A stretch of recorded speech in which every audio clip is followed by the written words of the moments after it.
Et bonjour à tous, c'est Bibit et aujourd'hui on se retrouve pour une nouvelle vidéo. Comme vous l'avez vu au titre et pas à la miniature parce que je peux pas en faire, ça saoule, c'est vraiment pénible, donc YouTube s'il vous plaît remédiez à ça. Je vais traiter le sujet, est-ce que Squad Buster est un bon jeu? Donc du coup dans cette vidéo je vais répondre à la question. Donc je pense que dans les premières parties je vais voir les points positifs et les points négatifs du jeu actuellement, sachant que le jeu vient de sortir il y a pas très longtemps, donc je vais pas être trop sévère avec lui non plus. J'ai aussi eu l'avis d'autres youtubeurs que vous connaissez très bien, que j'affiche à l'écran, donc Smiley et Euronate, donc qui sont des potes à moi, donc voilà. Donc je vais répondre à cette question si Squad Buster est un bon jeu dans cette vidéo, donc j'espère que vous allez kiffer. Avant de commencer cette vidéo mon ref, n'oublie pas de t'abonner, ça ferait plaisir, j'aimerais bien passer les 200 abonnés. Je sais pas, mais genre avant la fin des vacances d'été, même si ça n'a pas commencé, donc voilà. Donc s'il te plaît, abonne-toi, ça ferait super plaisir. Et n'oublie pas de lâcher un petit like à la vidéo. Et si jamais t'as des points positifs ou des points négatifs sur Squad Buster à dire, n'hésite pas à le dire en commentaire, ça ferait super plaisir. Et aussi n'oublie pas de rejoindre mon serveur Discord qui est dans la description de ma chaîne YouTube. Je sais pas, peut-être que je vais le mettre dans la description de cette vidéo, je sais pas. Et j'ai aussi créé une chaîne WhatsApp donc qui vous informera des prochaines vidéos. Et si vous voulez participer aux vidéos, enfin voilà, je mettrai des trucs comme quoi je fais des trucs sur le Discord. Enfin, abonnez-vous à ces deux trucs là. Et voilà. Hein. Sur ce, on commence la vidéo. Allez, intro.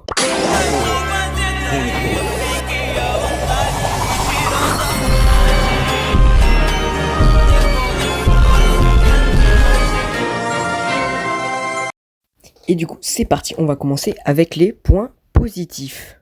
Donc pour les points positifs, en premier, je dirais la diversité des personnages. Je trouve ce concept incroyable de mettre les personnages de différents jeux. Par exemple, nous avons Nita de Brawl Stars ou même d'autres personnages comme El Costo ou Dynamite. Après, on a par exemple Gros Bras de Boom Beach. On a aussi le poulet de Hayday. On a le ou le chevaucheur de cochon, enfin voilà, moi je le dis en anglais, de Clash Royale ou Clash of Clans, enfin voilà. Donc pour parler plus de Clash Royale, on a le roi royal, donc voilà. On a pour Clash of Clans, c'est pareil, il y a le barbare quoi. Donc voilà, avoir une diversité comme ça de personnages d'un peu tous les jeux, même si je sais que Squad Buster c'est plutôt un jeu pour ramener les gens sur les autres jeux comme Brawl Stars, Clash Royale. Bon, Clash Royale est mort, on est d'accord. Donc voilà, je trouve ce point positif incroyable. Après, il y a aussi le système d'évolution. Au début, les personnages sont bébés, puis après, ils se transforment en version classique, puis en version super et en version ultra. Je trouve ça incroyable, mais bon, ça va rejoindre un point négatif que je citerai plus tard dans la vidéo. Comme troisième point positif, je dirais les récompenses qu'on gagne. On en a vraiment énormément. On en a dans le shop chaque jour. On a 2 unités gratuites. Après, dans le shop, on a aussi... souvent, quand il y a des offres payantes, au début, on a un coffre gratuitement. C'est vraiment incroyable. Donc, aussi, pour gagner des récompenses, on a les quêtes. Donc, par exemple, quand on tue des mobs, il y a aussi quand on fait, quand on se classe bien sur certains modificateurs. Et on a aussi quand on utilise des sorts. Donc, par exemple, le canon, le sort de rage, le sort de heal, la bombe aussi. Donc, voilà, il y a ça. Il y a aussi la Squad Road, donc on va l'appeler comme ça. Donc c'est la route des trophées, sauf que c'est avec de l'énergie squad, ou je sais pas comment ça s'appelle, enfin voilà. Où t'as vachement de récompenses, par exemple on a plein de persos gratuits. Ça c'est incroyable. Donc voilà, je vous en mettrai quelques-uns à l'écran. On a aussi des coffres. Donc voilà, il y a ça comme récompense. Il y a aussi le pass qui est ultra facile à farmer. Par exemple, moi je suis déjà palier 5 ou 6, je sais plus, vous le verrez à l'écran de toute façon, et où il y a des coffres, il y a même des fois des méga unités, comme là en ce moment il y a la méga unité de Shelly qui vient d'arriver, donc la méga unité, de toute façon il y a un gameplay, je vous mets un gameplay à l'écran là de la méga unité El Tigre, donc c'est vraiment trop fort les méga unités. Et comme dernier point positif de cette vidéo, ce sera les coffres. Les coffres, vraiment, c'est incroyable de les ouvrir. C'est comme les coffres sur Brawl Stars à l'époque. C'est vraiment une dinguerie. Voilà, c'est un mix entre les box de Brawl Stars et les Star Drop. Donc en fait, c'est des coffres un peu comme ils ont fait sur Clash Royale il y a pas longtemps. Donc voilà, je trouve ça incroyable de les avoir. Par contre, c'est un peu dur d'avoir des personnages dedans, donc quand même. Donc comme point négatif sur le jeu que je relèverai, c'est ce que beaucoup de gens disent, c'est que le jeu est trop répétitif, c'est tout le temps la même chose, il n'y a pas de différents modes de jeu. À chaque fois, le but c'est de récupérer des gemmes, de récupérer des pièces pour avoir des coffres, avoir des persos et tout. Mais les modificateurs sont très bien parce que ça apporte un petit peu de diversité. Mais c'est souvent la même chose et un peu trop répétitif pour la plupart des joueurs. Après, je vois beaucoup de gens dire que... par exemple, j'ai vu un sondage de Romain.live ou de Kefko qui disent est-ce que vous préférez Brawl Stars ou Squad Buster. Mais pour moi, on ne peut pas comparer les deux car Squad Buster vient de sortir, donc et c'est un jeu où il n'y a pas forcément une grosse hype, alors que Brawl Stars est à son prime, donc forcément que les gens vont préférer Brawl Stars, donc ce n'est pas une bonne comparaison, je trouve. Après, comme point négatif aussi, c'est que c'est un peu pay to win le jeu. On a vu dans l'exemple du pass, faut payer gavé cher pour avoir un bon pass, et aussi pour les coffres, parce qu'il y a des trucs qu'on peut avoir, c'est des clés, et des clés, donc dès que tu l'actives, tu peux avoir un coffre gratuitement sans payer de pièces, et tu peux, par exemple, tu as des clés épiques qui te permettent d'avoir des persos épiques.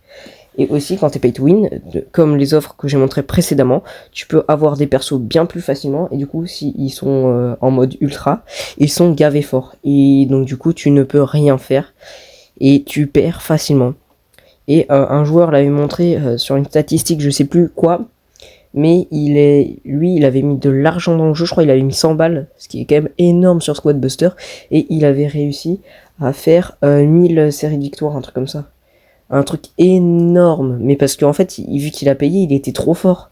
Il défonçait tout le monde, c'était même pas drôle quoi. Donc voilà, il y a ça comme point négatif sur Squad Buster. Donc pour conclure cette vidéo, Squad Buster a certains points positifs, mais a aussi beaucoup de points négatifs. Donc je pense que pour le moment, c'est un bon jeu, mais il n'arrive pas à la cheville de la plupart des jeux Supercell. À leur début, même Brawl Stars, Clash Royale et Clash of Clans, donc c'est les exemples que je connais le mieux. Dès qu'ils étaient sortis, c'était une hype de fou. Et là, quand on regarde, il n'y a pas forcément une grosse hype sur Squad Buster. Mais je pense que c'est quand même un bon jeu et qu'il pourra évoluer à l'avenir, comme par exemple Brawl Stars. Au début, c'était pas ouf, hein, on va pas se le mentir, mais là, maintenant, c'est vraiment une masterclass. Donc si Squad Buster peut évoluer dans ce sens, ça serait vraiment une masterclass. Donc voilà, je pense que j'ai bien résumé. Pour moi, Squad Buster est un bon jeu. Sur ce les gars, c'est la fin de cette vidéo, j'espère que vous avez kiffé, n'oubliez pas de mettre un pouce bleu, de vous abonner à la chaîne, ça ferait super plaisir. Donc comme je l'ai dit au début de la vidéo, genre je les 200 abos avant la fin des vacances. Donc voilà, vous avez capté. Dites-moi en commentaire si la vidéo vous a plu, si vous voulez d'autres vidéos critiques analyses dans ce genre sur certains jeux. Donc voilà, c'était Bibit. Ciao. Squad Busters!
Et comme autre point négatif, c'est aussi que c'est ultra dur d'avoir des nouveaux persos dans les coffres.